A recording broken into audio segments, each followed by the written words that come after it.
اسلام زندہ ہوتا ہے ہر کربلا کے بعد۔ السلام علیکم ورحمۃ اللہ وبرکاتہ۔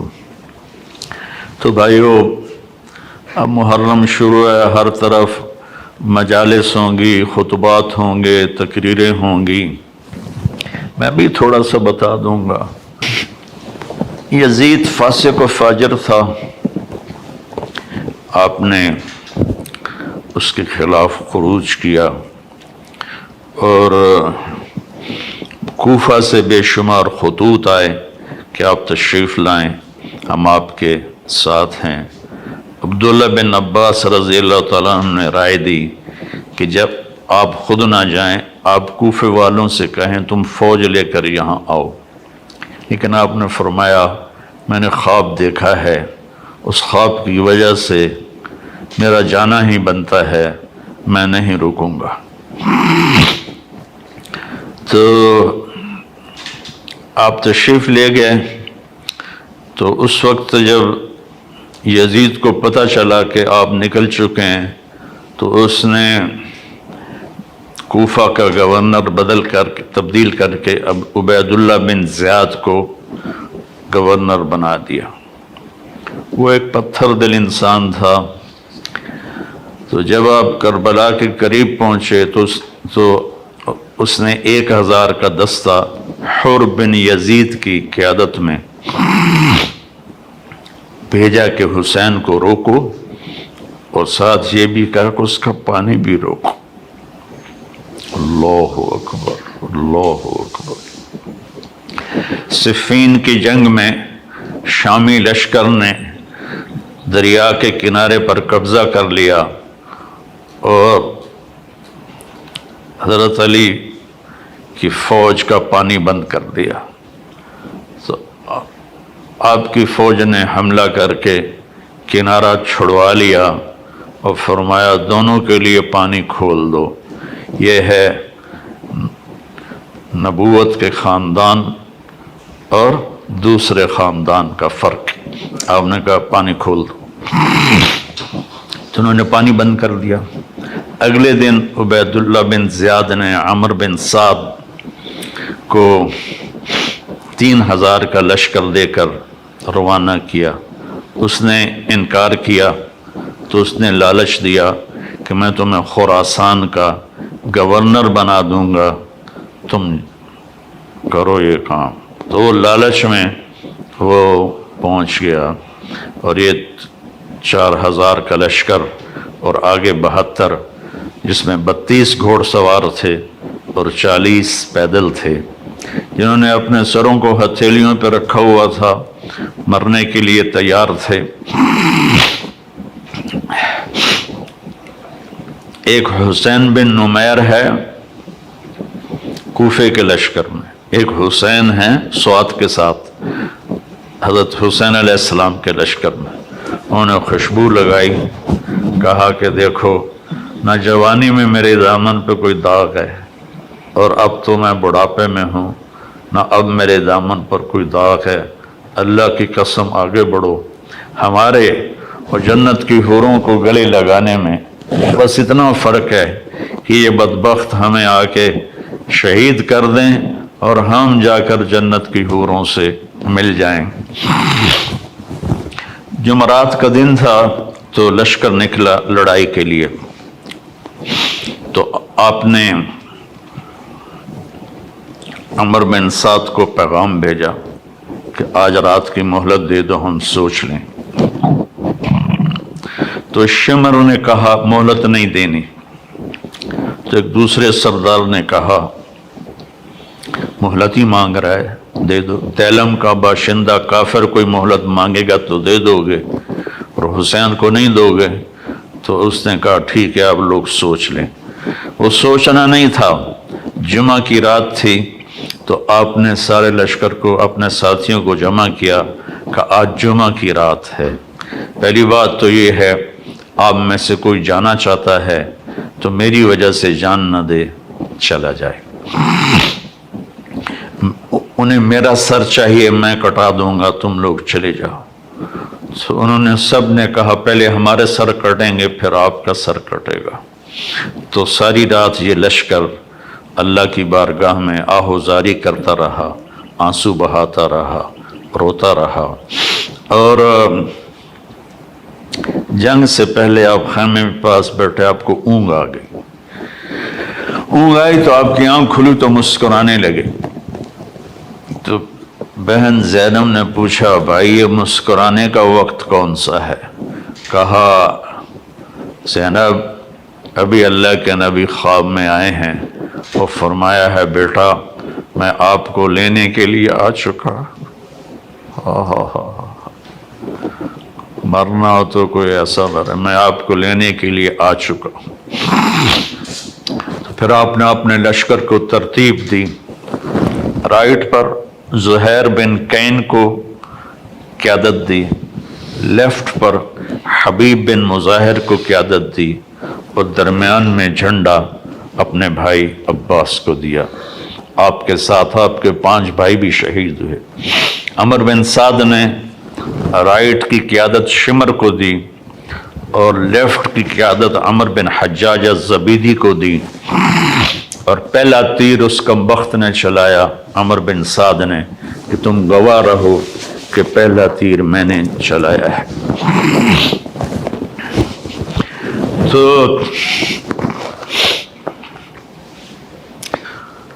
سب سے پہلے جو شہید ہوئے حسینی لشکر کے وہ مسلم بن اوسج تھے جو سب سے پہلے شہید ہوئے۔ تو زہیر بن کین نے کہا آؤ کوئی میرے مقابلے میں، تو جو بھی آتا اس کا سر اڑا دیتے تھے۔ تو پھر عمر نے کہا، شمر نے کہا اس کو پتھر مارو ورنہ یہ سب کو مار دے گا۔ ان کو پتھر مارے گئے، زخمی ہوتے ہوتے ایک نوجوان نے 200 آدمی قتل کیے اور ان کے ہاتھ کٹ گئے، تو اس کو پکڑ کے لایا گیا عمر بن سعد کے پاس۔ وہ کہنے لگا میرے ہاتھ کٹ گئے ورنہ میں تمہارا لشکر کاٹ کے رکھ دیتا۔ تو عمر بن سعد نے کہا اس کا سر اڑا دو، تو شمر نے ان کا سر اڑا دیا۔ جب لشکر قابو میں نہیں آ رہا تھا تو پھر اس نے 500 بھیجے تیر انداز، جنہوں نے تیر چلا کے سارے گھوڑوں کو مار دیا، تو سارا لشکر پیادہ ہو گیا۔ تو ظہر کی نماز کا وقت آ گیا، جمعے کا دن تھا، تو آپ نے پیغام بھیجا کہ ہمیں نماز پڑھنے دو، پھر جو کرنا کر لو۔ تو انہوں نے کہا ہم تمہیں نماز پڑھنے نہیں دیں گے۔ تو آپ نے اذان کو حکم دیا، انہوں نے اذان دی، پھر آپ نے صلاۃ خوف پڑھی کہ کچھ لشکر کو لڑنے پہ لگا دیا اور کچھ کو نماز پڑھائی۔ پھر نماز والے لڑنے پہ چلے گئے اور لڑنے والوں نے آ کر نماز مکمل کی۔ آہستہ آہستہ سارے جان نثار شہید ہو گئے اور اہل بیت باقی رہ گئے۔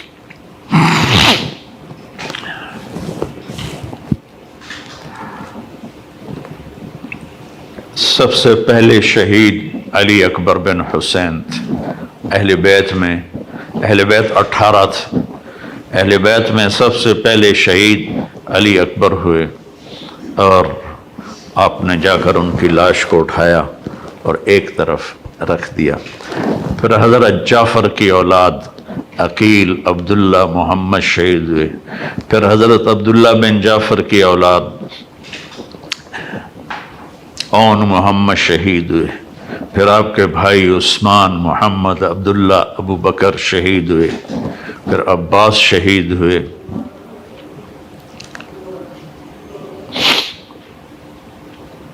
یہاں تک کہ آپ تنہا رہ گئے۔ ایک بچہ وہ خیمے سے نکلا، لاٹھی اٹھا کے آ رہا تھا، تو ایک کوفی نے کہا میں اسے بھی قتل کروں گا، دوسرے نے کہا معصوم بچوں کو کیوں مارتے ہو؟ کہ مار کے رہوں گا، اور اس نے تلوار کا وار کیا، ان کا پورا ہاتھ کٹ گیا۔ یہ تھے عبداللہ بن حسن، حضرت حسن کے بیٹے عبداللہ بن حسن۔ تو انہوں نے وہ گرے اور پکارا یا اماں، آئے میرے چچا۔ آپ آگے بڑھے زخمی شیر کی طرح اور ان کو کاٹتے ہوئے ان کے سر پر پہنچے اور کہا بھتیجے آج تیرا چچا بڑا بے بس ہے، آج تیرا چچا بڑا بے بس ہے۔ یہ قوم کیا جواب دے گی اللہ اس کے رسول کو جنہوں نے ان کی اولاد کو ذبح کیا؟ پھر آپ نے ان کو اٹھایا، اہل بیت کی لاشوں کے ساتھ رکھ دیا اور اب تھک کے خیمے کے پاس بیٹھ گئے، لڑنے کی ہمت ختم ہو گئی تھی۔ تو آپ کا بچہ عبداللہ بن حسین 2 سال کا، انہوں نے بلوایا یا وہ آیا تو آپ نے اس کو گود میں بٹھایا، پیار کر رہے تھے تو ابن الموقد نے تیر مارا جو سیدھا گلے کے پار ہو گیا، یہاں لگا۔ وہ بچہ آہ بھی نہ کر سکا تو آپ نے اس کا خون اپنے ہاتھوں میں لیا ایسے اور یوں آسمان کی طرف اچھال دیا۔ اچھا میرے مولا، عاشق ہوں میں عشق کماں میں، دل رکھیں وانگ پہاڑاں ہو، سہ سہ بدیاں ہزار الا میں، کر جانے باغ بہاراں ہو، منصور جائے چک سولی دیتے، جڑے واقف کل اسراراں ہو، سجدیوں سر چائیں نہ باہو، توڑے کافر کہن ہزاراں ہو، عاشق سوئی حقیقی جیڑا قتل معشوق دے مننے، سر نو جوڑے تے مکھ نہ موڑے، پمیں 100 تلواراں کھنے، سچا عشق حسین تے علی دباہو، سر دیتے تے راز نہ بننے۔ آپ نے ایسے میرے بچہ کا بازو ٹوٹا،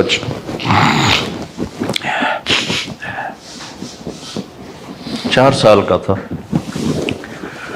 تو اس کو جب وہ جوڑنے لگے نا تو گاؤں میں ہی تو اس کی چیخیں نکلی، تو میں بھاگ کے ادھر چلا گیا کہ مجھے اس کی چیخیں برداشت نہیں ہوئی اور میں بھاگ کے چلا گیا۔ اس نبی کے نواسے کو دیکھو، اس علیہ السلام کو دیکھو، اس امام ہمام کو دیکھو جس کے سامنے نسل ذبح ہو رہی ہے، چہرے پر ایسا سکون ہے جیسے سمندر کا سکون ہوتا ہے۔ جب وہ بھی شہید ہوئے تو پھر آپ اٹھے، آپ کو پیاس بڑی شدید لگی، کم بختوں نے 3 دن سے پانی روکا ہوا، گرمی کے روزے میں عصر کے وقت کیا برا حال ہوتا ہے پیاس کی وجہ سے، جن کا 3 دن سے پانی بند ہوگا ان کا کیا ہوا ہوگا۔ تو آپ لشکر کو کاٹتے ہوئے دریائے فرات میں اترے، پانی پینے لگے تو حسین بن نمیر نے تیر مارا جو یہاں لگا آ کر اور آپ کی گردن خون آلود ہو گئی۔ تو آپ نے کہا اچھا اللہ سے پیاسا ہی ملوں گا، اور واپس ہٹے تو چاروں طرف سے لوگوں نے گھیر لیا، آپ بیٹھے ہوئے تھے۔ تو شمر نے کہا آگے کیوں نہیں بڑھتے ہو، قتل کرو اس کو۔ جب وہ آگے بڑھے تو آپ کھڑے ہوئے اور آپ نے دائیں بائیں اپنی پوری بجھتی شمع، بجھنے سے پہلے بھڑکتی ہے، میرے نبی کے نواسے کی آخری بھڑک تھی، آپ نے دائیں بائیں وار کر کے لوگوں کو کاٹ کے رکھ دیا، لیکن خود لڑکھڑا رہے تھے اس طرح۔ تو زرع بن شریک تمیمی نے آپ کے کندھے پر تلوار کا وار کیا جس سے آپ کا بازو لٹک گیا۔ سنان بن ابی انس نے سیدھا آپ کو نیزہ مارا جو یہاں لگا اور آپ ایسے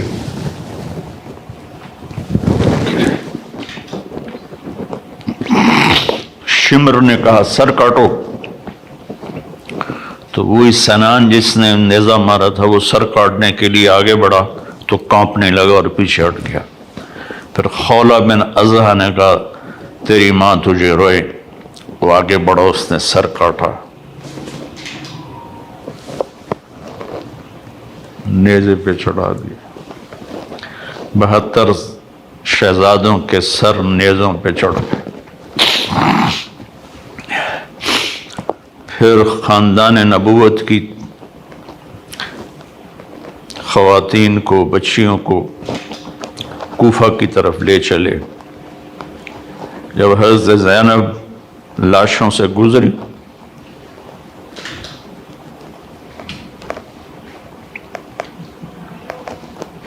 انہوں نے ایک مرثیہ پڑھا، وا محمدا وا محمدا صلی علیک الالہ وملک السماء ھذا حسین بالعراء مزمل بالدماء مقطع الاعضاء وا محمدا وا محمدا بناتک الصبایا وذریتک مقتلہ۔ اے ہمارے نبی، اے ہمارے نبی، ہمارے نانا، آپ پر اللہ کا سلام ہو، آسمان کے فرشتوں کا سلام ہو۔ آج حسین کی بارات ہے، بڑی خوبصورت۔ آج اس نے اپنے خون کا سرخ جوڑا پہنا ہوا ہے، اپنی بوٹیوں کا ہار اپنے گلے میں سجایا ہوا ہے، تیرے پاس آنے کے لیے تیار ہے۔ آج آپ کی بیٹیاں قید میں ہیں، آپ کی اولاد قتل ہو گئی ہے۔ آپ حیران ہوں گے۔ اس مرثیے کو سن کر وہ کوفی لشکر بھی رونے لگا جس خبیثوں نے نسل ذبح کی تھی۔ پھر کوفے کے دربار میں ابن زیاد کے سامنے پیش کیے گئے سارے۔ حسین علیہ السلام کا سر سامنے رکھا تو اس نے ایسے چھڑی لے کر منہ پہ مارا، ایسے ہونٹوں پر۔ تو زید بن ارقم رضی اللہ تعالیٰ عنہ کھڑے ہو کر رونے لگا، بدبخت، ان ہونٹوں سے چھڑی کو ہٹا، میں نے اس پر اللہ کے نبی کے ہونٹوں کو لگتے ہوئے دیکھا ہے، ان ہونٹوں کو چوما ہے۔ کہنے لگا تو بوڑھا ہے، ورنہ میں تیرا بھی سر اڑا دیتا۔ پھر زین العابدین بیمار تھے، زندہ تھے، اس نے کہا اس کا بھی سر اڑا دو۔ تو زینب ان سے لپٹ گئیں، ابھی تک تیرا غصہ ٹھنڈا نہیں ہوا، اتنے خون بہانے کے بعد بھی تیری پیاس نہیں بجھی، اس کے ساتھ مجھے بھی قتل کر دو۔ تو پھر کیا اس کے دل میں آیا، اس نے آپ کو چھوڑ دیا۔ اور پھر یہ سارا قافلہ یزید کے پاس بھیجا گیا، جو کہتے ہیں یزید کا اس میں کوئی قصور نہیں تھا، وہ کمبخت اس پہ اس نے کہا تو نہیں تھا پر راضی تو تھا۔ جب یہ قافلہ پیش آیا تو آپ نے تو وہ یزید نے امام زین العابدین علیہ السلام سے کہا، دیکھا تیرے باپ نے میرے خلاف بغاوت کی تو اللہ نے اس کا کیا انجام کیا۔ تو انہوں نے فرمایا کہ کل لن یصیبنا الا ما کتب اللہ لنا، جو ہوتا ہے میرے اللہ کی طرف سے۔ تو یزید نے اپنے بیٹے سے کہا جواب دو، تو اس سے کوئی جواب نہیں بن پڑا، تو پھر یزید نے کہا ما اصابکم من مصیبت فبما کسبت ایدیکم، کہ جو کچھ تمہارے ساتھ پیش آیا تمہارے گناہوں کی وجہ سے پیش آیا ہے، یہ مجرم نہیں ہے۔ اس کی صفائی پیش کرتے ہیں۔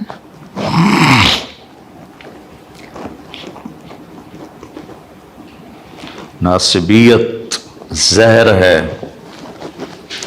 توبہ کرو اس سے سارے لوگ جو اس زہر کو پی رہے ہیں اور اہل بیت کی شان گھٹا رہے ہیں۔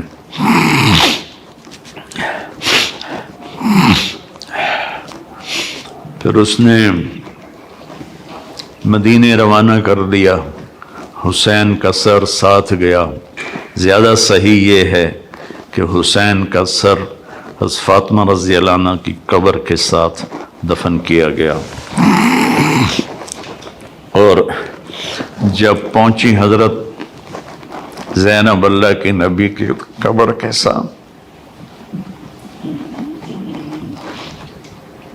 سارا مدینہ اکٹھا تھا. پھر وہاں جو انہوں نے فریاد کی ہے، آسمان بھی رویا ہوگا اور زمین بھی اور فرشتے بھی. میں نے مختصر سا سنا دیا ہے آپ کو.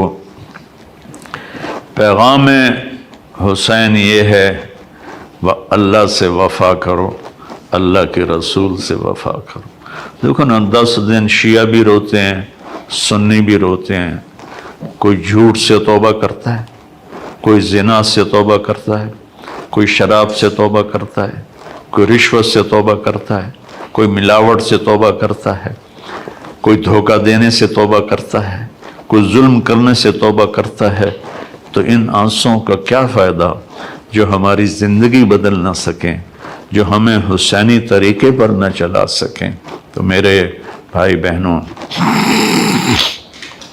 اللہ سے دعا کریں کہ اللہ ہمیں ان کی جوتیوں میں جگہ دے دے جنہوں نے اللہ کے نام کو زندہ کیا اپنی جانوں کی قربانی دے کر. اللہم لک الحمد کما انت اہلہ فصلی علی محمد کما انت اہلہ وفعل بنا ما انت اہلہ انک اہل التقوی و اہل المغفرہ. میرے مالک، ہمارے پاس سمندر جتنے آنسو ہوں، سمندر جتنے، بارش کی قطروں جتنے ہمارے آنسو ہوں، درختوں کے پتوں کے برابر ہمارے آنسو ہوں، ریت کے ذروں کے برابر ہمارے آنسو ہوں. ہم تیرے حبیب کی اولاد کا غم کا حق ادا نہیں کر سکتے.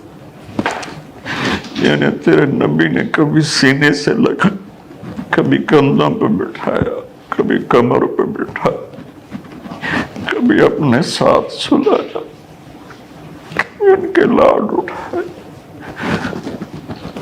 انہیں اس طرح ذبح کر دیا گیا کہ تاریخ کے اوراق بھی روتے ہوں گے جن پر یہ قصہ لکھا ہوگا. چلنے والے قلم بھی روتے ہوں گے جو یہ قصے کو لکھ رہے تھے. جن انس اس دن روئے ہوں گے جس دن تیرے حبیب کے نواسے کو تیری اولاد سمیت شہید کر دیا گیا تھا. میرے مولا، تو نے تو انہیں بڑے درجے دے دی ہوگے. ہمیں ان کے مراسیوں میں قبول فرما، ہمیں ان کے مراسیوں میں قبول فرما، ہمیں ان کے نوکروں میں قبول فرما. میرے مالک، جو قربانی تیرے نبی کی اولاد نے دی، ہمیں اس کی قدردانی نصیب فرما، ہمیں اس کی قدردانی نصیب فرما، ہمیں اپنے اور اپنے حبیب کی اطاعت نصیب فرما، ہمیں اہل بیت کی محبت نصیب فرما، ہمیں ناسبیت سے بچا، ہمیں اہل بیت کی محبت نصیب فرما اور رسول کی محبت نصیب فرما. قیامت کے دن ان کی شفاعت نصیب فرما، قیامت کے دن ان کی شفاعت نصیب فرما، قیامت کے دن ان کی شفاعت نصیب فرما. یا اللہ، آج پوری امت ظلم و ستم کا شکار، آج پوری امت کا طاقتور ظالم بنو اور غریب مظلوم بنو. یا اللہ، یہ ظلم سے نفرت، یا اللہ پوری امت کو ظلم و ستم سے بچا دے، پوری امت کو نافرمانی سے بچا. یا اللہ، اتنا مقدس خون کسی کا نہیں تھا جتنا تیرے نبی کے نواسے کا تھا، ان کی اولاد کا تھا، اتنا علی اکبر کا تھا، اتنا عبداللہ بن حسن کا تھا، جتنا عباس بن علی کا تھا، جتنا ابو بکر بن علی کا تھا. اور حسین کا خون تو میرے مولا ایک قطرہ زمین آسمان پہ باری ہوگا. یا اللہ، یا اللہ، ہمیں معاف کر دے، انہوں نے تیرے نبی کے نواسے پہ یہ ظلم کیا، جہاں جہاں ان کی قبریں ہیں وہ آگ سے بھری ہوئی ہوں، اور ہر آنے والا لمحہ ان کے عذاب کو بڑھا رہا ہو اور ان پر شدت کو بڑھا رہا ہو۔ یا اللہ، یا اللہ، یا اللہ، ہم سب سے راضی ہو جا، ہم سب سے راضی ہو جا۔ ہمیں ایسی موت نہ دے کہ ہم ظالم بن کر مریں، ہمیں ایسی موت نہ دے کہ ہم بدبخت بن کے مریں، ہمیں ایسی موت نہ دے کہ ہم لوگوں کے حقوق مار کے مریں، ہمیں ایسی موت دے کہ تو بھی راضی ہو، تیرا حبیب بھی راضی ہو۔ یا اللہ، ایک عمر گزر تیرے نبی کے گھر کی شان بیان کر، مجھے ان کا مراثی بنا کے اٹھا، مجھے ان کا مراثی بنا کے اٹھا، مجھے ان کا مراثی بنا کے اٹھا۔ یا اللہ، ان کی شفاعت نصیب کر، ان کے دائیں بائیں جنت میں جگہ نصیب کر، اپنے حبیب کے ہاتھوں حوض کوثر پلا، پانی پلا۔ یا اللہ، پوری امت اس وقت گمراہی کا شکار ہے، انہیں ہدایت نصیب فرما دے، انہیں ہدایت نصیب فرما دے۔ عرب و عجم گمراہی کا شکار ہیں، انہیں ایمان کی روشنی دے دے۔ پوری دنیا کے 5.5 ارب غیر مسلم ہیں، ان کو یا اللہ ایمان دے دے، ہدایت دے دے، اسلام کی دولت دے دے۔ یا اللہ، جب ہمارا جانے کا وقت آئے تو ایمان پہ ختمہ ہو، تو ہمیں دیکھ کے خوش ہو رہا، تو ہمیں دیکھ کے خوش ہو جائے، تیرا نبی خوش ہو جائے، ان کا گھرانہ خوش ہو جائے۔ یا اللہ، ہمیں بری موت سے بچ، نافرمانی والی موت سے بچ، کفر والی موت سے بچ۔ یا اللہ، ہم سب کو قبول فرما۔ یا اللہ، یہ جتنے دوست آئے ہوئے ہیں، پی ٹی وی والے، کیمرے والے، ان سب کو، ان کی نسلوں کو آباد فرما، قبول فرما، شاداں و فرحاں فرما۔ یہ میرا چھوٹا سا ایک ادارہ ہے جو میں نے اپنی جنت کے لیے بنایا ہے، اس سے قبول فرما لے، اس کو علم کا سمندر بنا دے، علم کا دریا بنا دے، اس میں پڑھنے پڑھانے والوں کو، ان کی نسلوں کو خوشحال فرما، آباد فرما۔ جو ہم میں ایمان پہ چلے گئے، ان کے درجوں کو بلند فرما، ان کی قبروں کو ٹھنڈا فرما۔ جب ہمارے جانے کا وقت آئے تو اپنی رضا پر ہماری واپسی مقدر فرما۔ وصلی اللہ تعالی علی نبی الکریم۔